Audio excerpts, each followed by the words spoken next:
तो उस गाने में इसीलिए कहा गया है कि आज मौसम बड़ा बेईमान है। मतलब मौसम हमेशा बेईमान नहीं रह सकता, मौसम आज ही बेईमान है, क्योंकि मौसम खुद अल्पकालिक वायुमंडलीय दशा है। आप सुबह सुबह उठे, मौसम बहुत शानदार हो रहा था, बोले यार ठंडा ठंडा सा मौसम हो रहा है। अब दोपहर में भयंकर गर्मी पड़ी, बोले मौसम खराब है।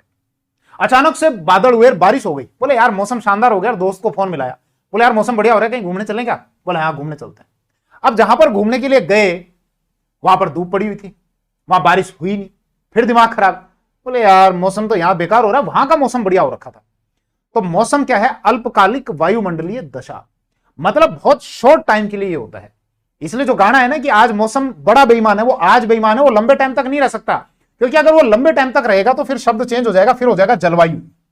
क्योंकि मौसम अल्पकालिक वायुमंडलीय दशा है और जलवायु दीर्घकालिक वायुमंडलीय दशा है, जिसके लिए आपको कम से कम 30 से 35 वर्षों के जो डाटा है उनका अध्ययन करना पड़ेगा। तब आप ये तय करेंगे कि अच्छा उस एरिया की जो जलवायु है वो सूखी है या फिर आधी सूखी है, मतलब एरिड है, सेमी एरिड है, या आर्द्र है या उप आर्द्र है।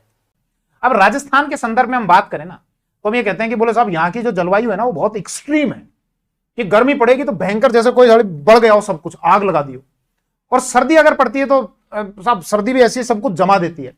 तो राजस्थान की ये इतनी एक्सट्रीम जलवायु क्यों है? उसका कारण है इसकी जो कॉन्टिनेंटल लोकेशन है ना, महाद्वीपीय स्थिति। वो कैसे साहब? ये वाले जो हिस्से है ना, जो आपके समुद्र तट के बिल्कुल पास में है, ये वाले राज्य, यहां पर आपको दिन और रात के टेम्परेचर में ज्यादा डिफरेंस नहीं मिलेगा, जिसको दैनिक तापांतर कहा जाता है। और ना ही वर्ष का जो टेम्परेचर होता है, जैसे सर्दियां और गर्मियां, कि सर्दी पड़ रही है तो भयंकर सर्दी और गर्मी पड़ रही है तो भयंकर गर्मी, ऐसा यहां पर नहीं मिलेगा इन हिस्सों में। क्यों? क्योंकि ये समुद्र से लगते हुए तो यहां पर पानी है। तो पानी की प्रॉपर्टी होती है कि वो ना तो जल्दी गर्म होता है ना जल्दी ठंडा होता है, धीरे धीरे धीरे धीरे गर्म होगा, धीरे धीरे धीरे धीरे ठंडा होगा। इसके विपरीत हम राजस्थान की बात करें तो यहां की स्थिति ऐसी है कि एक तो ये पड़ा है दूर, दूसरा ये पश्चिम में पूरी रेत।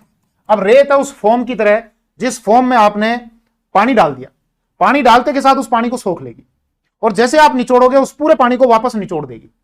तो ऐसे ही रेत टेम्परेचर के साथ में करती है कि जब सूरज की किरणें आई, जो गर्मी आई, उस गर्मी को फटाफट सोख लेती है, जिसके कारण टेम्परेचर एकदम से बढ़ जाएगा। फिर जब सूरज डूबा तो वो जो गर्मी को पकड़ रखा था उसको पूरे को निचोड़ देगी, तो रेत एकदम से ठंडी हो जाएगी। तो इसलिए जयपुर, यहां जैसलमेर जब आप जाओगे ना, इस साइड में जाओगे, या चूरू में जब आप जाओगे, फलोदी में आप जाओगे, तो दिन में भयंकर बढ़त लग जाती है, और रात को अगर रेत पे सोओगे तो रात को आपको चद्दर या रिजाई तक लेनी पड़ सकती है। ऐसा क्यों होता है?